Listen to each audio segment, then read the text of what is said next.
বিশেষ পৰীক্ষা আছিলে পৰীক্ষাত ল'ৰা ছোৱালীবোৰ আহিছে আমাৰ যিজন চকীদাৰ তেওঁ মোক ফোন কৰিলে যে বাইদেউ আমাৰ গডৰেজ ভঙা আছে আৰু বস্তু কিছুমান নাই তেতিয়া মই ল'ৰালৈকে আহোঁ স্কুল আহি দেখিছোঁ গডৰেজ ভঙা আৰু কেইবাটাও বস্তু মানে আমাৰ স্কুলৰ পৰা নোহোৱা হৈছে চিলিণ্ডাৰ দুটা তাৰপিছত আমাৰ যি ল'ৰা ছোৱালীক ফটো তোলাৰ টেবলেট দুটা আছিলে সেই টেবলেট দুটা নাই পাম্পটো নাই তাৰপিছত চিলিং ফেন নাই আৰু কি কি অফিচিয়েল গডৰেজৰ ভিতৰত কি নিছে সেইটো আমি এতিয়ালৈকে খুলি চোৱা নাই চাব লাগিব আৰু হেৰি আমাৰ প্ৰজেক্টৰ ৰুমৰ যিটো আমাৰ বেটেৰীটো নাই তাৰপিছত নতুনকৈ লগাইছিলোঁ ফেন ৱাল ফেনবিলাক লৈ গ'ল তেনেকৈ আৰু আগতেও হৈছে আগতেতো আমাৰ টিউবৱেল প্ৰায়ে আমি উঠাই লৈয়ে যায় টিউবৱেল এতিয়াও আমাৰ এটা টিউবৱেল নায়েই তাৰপিছত আকৌ পাম্পো লৈ যায় তাৰপিছত আগতেও এবাৰ চিলিণ্ডাৰ লৈ গ'ল পাকঘৰৰ তলা ভাঙি আকৌ চাউলো লৈ গৈছিলে এবাৰ ঠিক তেনেকৈ মানে বহুতবাৰ এনেকৈ হৈ আছে এইবাৰলৈকে এতিয়াতো 4বাৰমান হ'ল পুলিচত দিছোঁ কিন্তু আমি তেনেকৈ কোনো মানে ভাল ৰিজাল্ট পোৱা নাই আৰু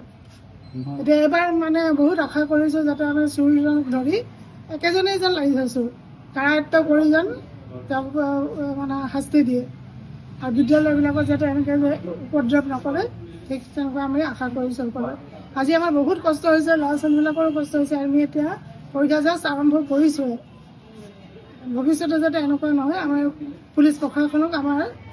ফালৰ পৰা বহুত অনুৰোধ কৰিছোঁ মই বাছত আহি আছিলোঁ তেতিয়া বাইদেৱে মোক ফোন কৰিলে যে ৰামধনম এনেকৈ স্কুলত হৈছে আমিতো মোক কি হ'ল বুলি কৈছোঁ গোটেই চব ভাঙি বন্ধ কৰি ভাঙি পিনি এই বস্তু লৈ তেতিয়া মই আহিছোঁ তেতিয়া দেখিছোঁ সঁচাকৈ একদম অৱস্থা বহুত বেয়া গডৰেজ দুটা ভাঙি থৈ দিছে তাৰপিছত তলত গৈছোঁ আমি আমাৰ ICT ৰুম আছে তাত দেখিছোঁ যে আমাৰ বেটাৰী গায়ব ফেন তাত 4টা আৰু দুটা আমাৰ হেৰি ৱাল ফেন গায়ব তাৰপিছত বাইৰে ইয়াত আহিছোঁ দেখিছোঁ আমাৰ হেৰি গায়ব টেবলেট যে থাকে আমাৰ এটেণ্ডেঞ্চ লোৱাৰ কাৰণে গভৰ্ণমেণ্টে দিয়ে সেইটোও নাই তাৰপিছত চিলিণ্ডাৰ দুটা নাই এতিয়া মানে আমাৰ ফাইলকেইটা কেনেকুৱা আছে বস্তুকেইটা কেনেকুৱা আছে আৰু এতিয়া আমি পাব পৰা নাই আৰু চবতকৈ ইণ্টাৰেষ্টিং কথা গোটেই আমাৰ চাবি যে থাকে গোটেই আমাৰ ক্লাছৰুমৰ চাবিকেইটাও লৈ গৈছে সেইকাৰণে আমি আজি আমাৰ পৰীক্ষা আছিলে এতিয়া আমি বিঅ ছাৰক খবৰ জানি দি তাৰপিছত আমি তলা চলা ভাঙি এতিয়া পৰীক্ষা ল'বলৈ আমি সাজি হৈ আছোঁ আপোনালোকৰ স্কুলত ইয়াৰ আগত 2-3বাৰ আগত হৈছে মোটামুটি ধৰক 2018 এবাৰ হৈছিলে তেতিয়া আমি FIR দিছিলোঁ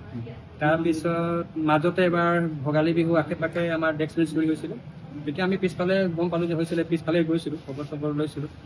আৰু মাজত আৰু এবাৰ চিলিণ্ডাৰ আমাৰ হেৰি কি কয় মটৰ আৰু চাউল লৈ গৈছিল মোটামুটি 3-4বাৰমান হৈ গ'ল কিন্তু 2বাৰ ডাঙৰ হ'ল কি আহ্বান জনাব